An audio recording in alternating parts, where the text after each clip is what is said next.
everybody, it's Mrs. Jones. It's back to school time. It's Friday afternoon, and I've gotten just about everything ready in the classroom, so I wanted to give you a quick tour of how things look. So this is our outside bulletin board. It needs its lettering still, but these are little projects that the students did on Step Up Day. We have them for a whole hour on Step Up Day, which is really fun, so we can really get to know them. And I like to have them make something that actually is outside the classroom the day they arrive. I also have this other bulletin board across the hall from my room. It is traditionally empty. We just put the paper and border because I usually put up a bunch of pictures that I take the first few days of school for open house. This is my open house bulletin board. So I've got a little welcome bunting up there. I've got my name and number and grade level. I also like putting what high school graduating class they are, which is something kind of fun I found on Pinterest.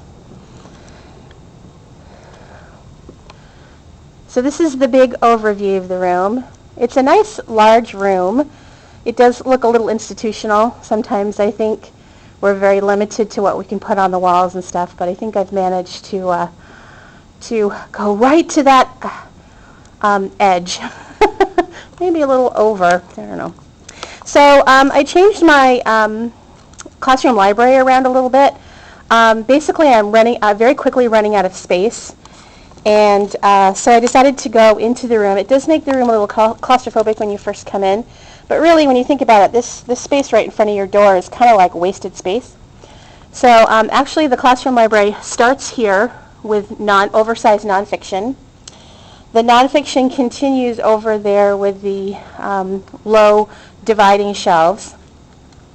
And at the bottom, you can see where the bins become clear. That's the start of fiction. Fiction starts there. And then it comes back over here. And I've made this sort of nook. I thought this would be really handy when I'm doing Daily 5 as a space for someone who gets distracted a lot. And it comes over here.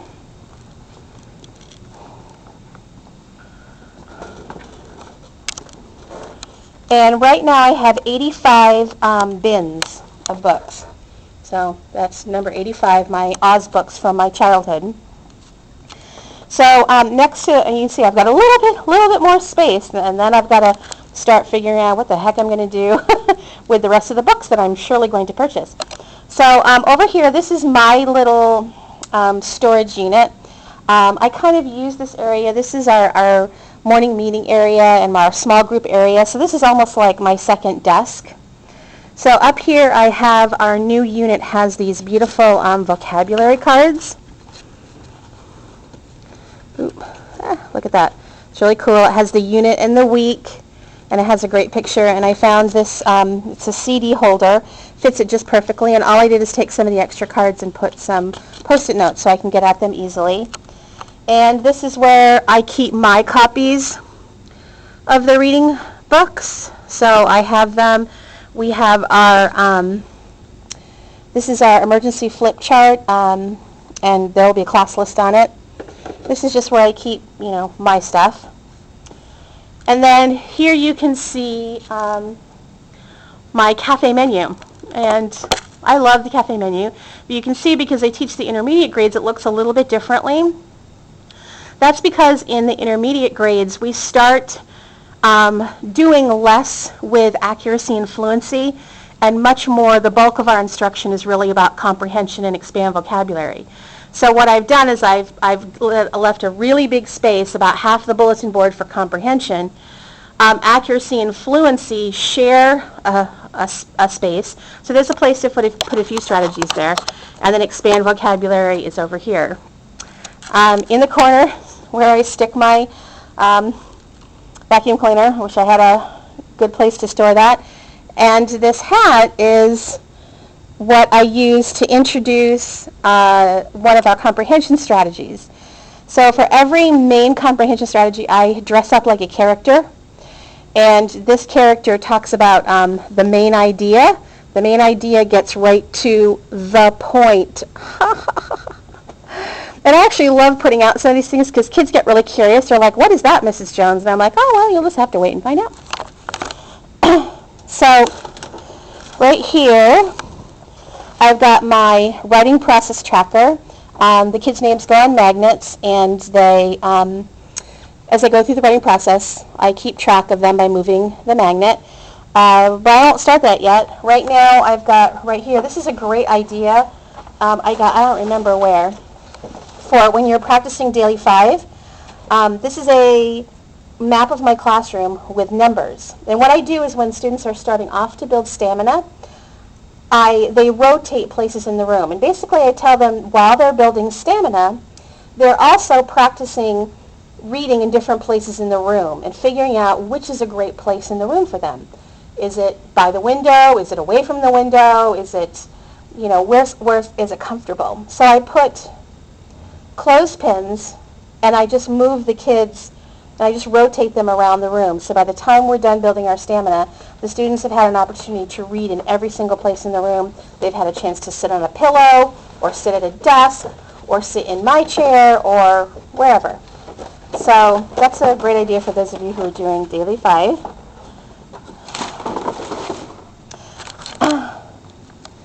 So another year-round bulletin board I have is my theme board.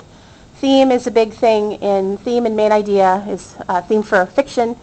Main idea for nonfiction is a really big deal in 4th grade, and I find the best way to teach it is actually to give the kids a choice of themes and then have them decide which theme it is.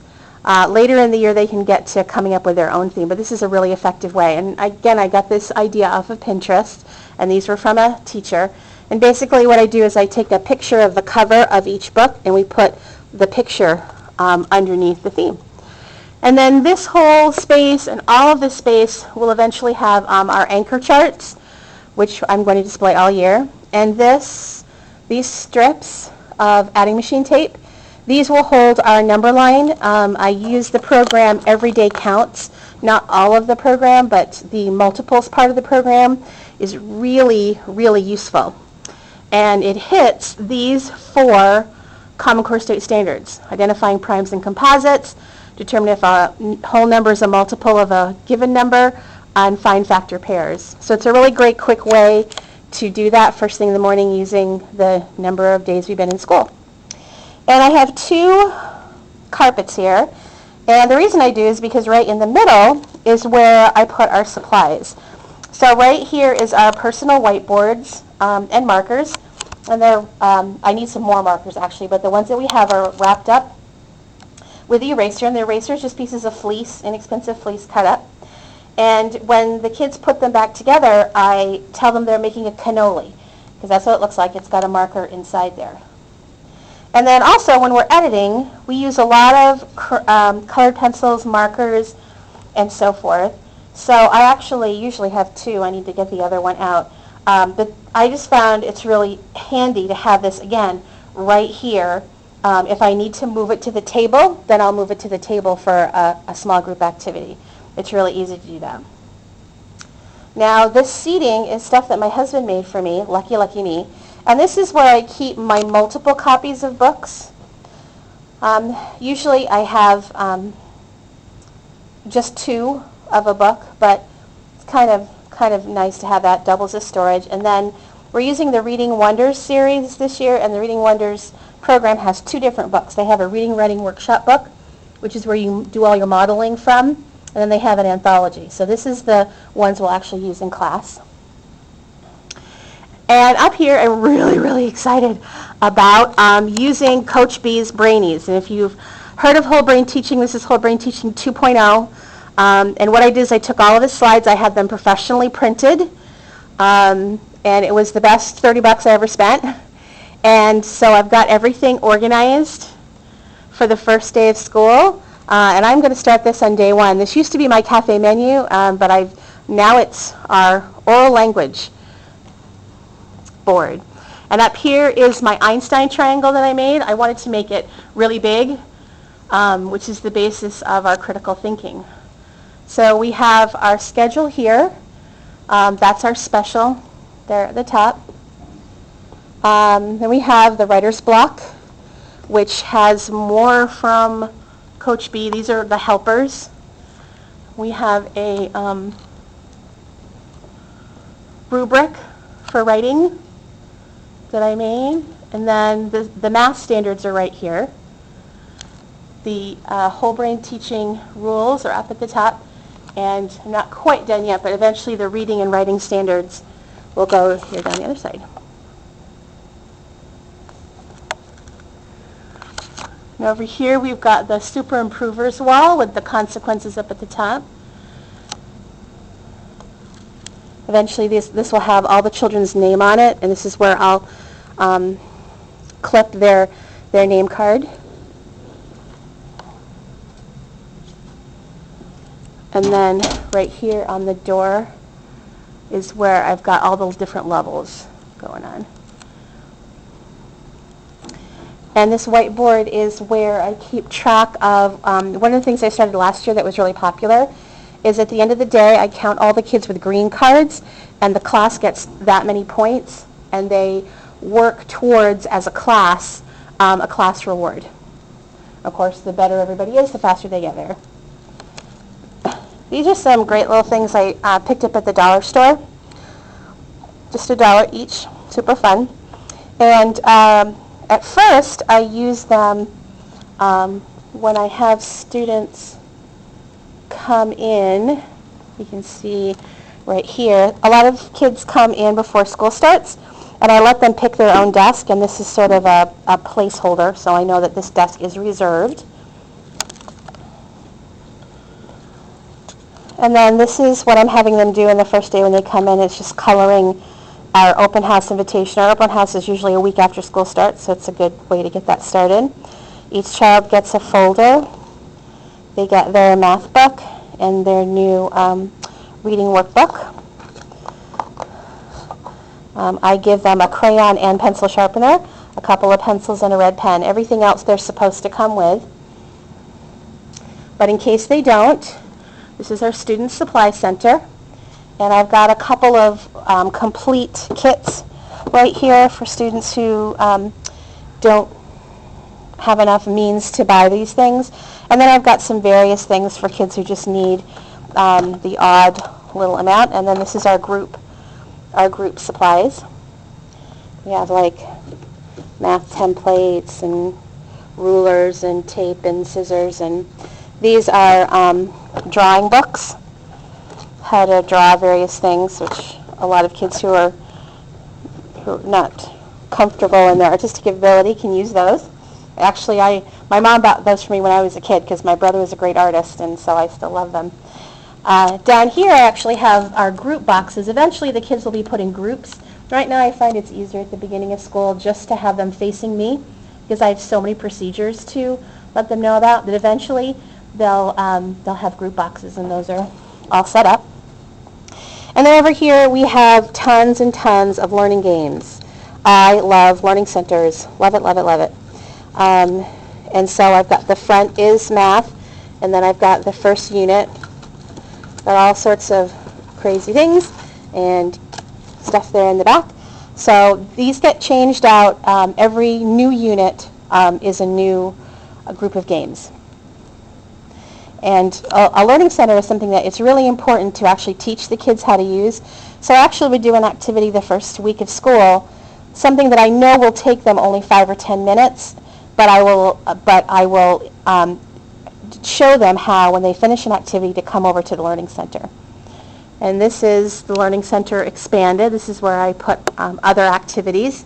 It's got some pockets there to put like the spelling lists and ideas for writing and so forth. I have my computer and sharpener, electric sharpener over here. I like to keep that close to me so it's not overused. And this is basically my supplies. I have a lot of task cards up there at the top, lots and lots of binders, an Expert game. I love Expert. And these are our pillows and beach chairs that we use for reading time. And then over here, I've decided I want to try to have some classroom helpers this year, because I am by myself this year, which is unusual. Usually I have an aide with me. So our school is starting out the Leader in Me, so I thought it was a great idea to call each one of these jobs a leader.